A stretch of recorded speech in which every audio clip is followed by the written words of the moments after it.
मुरबाड तालुक्यातील बारागाव खुटण ग्रामपंचायत अंतर्गत प्रधानमंत्री आवास योजनेतून 325 घरकुले मंजूर करण्यासाठी ग्रामसभेत यादी तयार करण्यात आली होती। मात्र या लाभार्थी निवडीत मोठा घोळ झाल्याचा आरोप ग्रामस्थांनी केला आहे।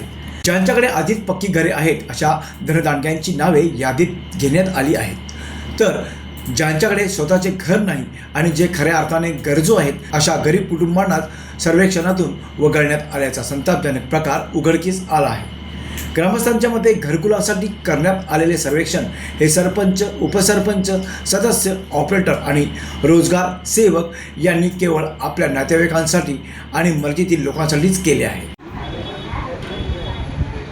भूमिपुत्र एल्गार संघटना मुरबाड तालुका या संघटनेच्या वतीने आज खुटण बारागाव या ग्रामपंचायतीमध्ये ग्रामसभेमध्ये जे विषय झाले, घरकुलाच्या संदर्भात प्रधानमंत्री आवास योजनेच्या संदर्भात जो विषय झाला आणि त्या प्रधानमंत्री आवास योजनेमध्ये ती यादी बनवली गेली, या यादीला तिथल्या ग्रामस्थांनी हरकत घेऊन सुद्धा दखल न घेतल्यामुळे आज भूमिपुत्र एल्गार संघटनेच्या माध्यमातून आज आपण या ठिकाणी पंचायत समिती कार्यालय ते धरणे आंदोलन केलेलं आहे। या धरणे आंदोलनामध्ये आमची प्रमुख मागणी आहे, झालेली ग्रामसभा टोटल बारागाव ग्रामपंचायतमध्ये झालेली ग्रामसभा ही रद्द करून नव्याने पुन्हा घेण्यात यावी। या ग्रामसभेमध्ये जी बोगस नावं प्रधानमंत्री आवास योजनेमध्ये जी बोगस नावे घुसवलेली आहेत, ती बोगस नावांची चौकशी करण्यात यावी आणि जे खरंच वंचित लाभार्थी, गरीब लाभार्थी जो आहे त्याला घरकुल योजनेचा लाभ मिळाला पाहिजे। याच्यामध्ये सरपंच, उपसरपंच, ग्रामपंचायत सदस्य आणि कर्मचारी, ग्रामपंचायतीचे ऑपरेटर आणि रोजगार सेवक यांची कामाची चौकशी करून त्यांच्यावर कारवाई करण्यात यावी, या अशा आम्ही प्रमुख मागण्या घेऊन आज इथे भूमिपुत्र संघटनेच्या माध्यमातून या ठिकाणी धरणे आंदोलन करत आहोत। भूमिपुत्र एल्गार संघटनेचा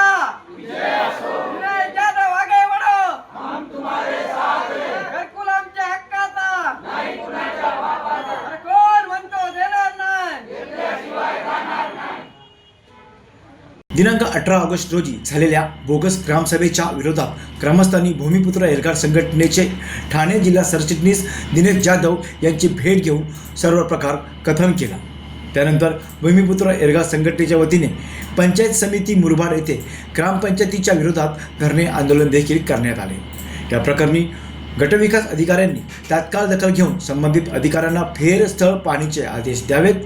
यादीतील प्रत्येक लाभार्थ्याच्या घराची प्रत्यक्ष पाहणी करून ज्यांच्याकडे पक्की घरे आहेत त्यांची नावे वगळावी आणि बेघर असलेल्या खऱ्या गरजू कुटुंबांची नव्याने पाहणी करून त्यांना घरकुलाचा लाभ द्यावा, अशी जोरदार मागणी संघटनेकडून केली जात आहे। जीवन शिंदे, जनशक्ती, मुरबाड।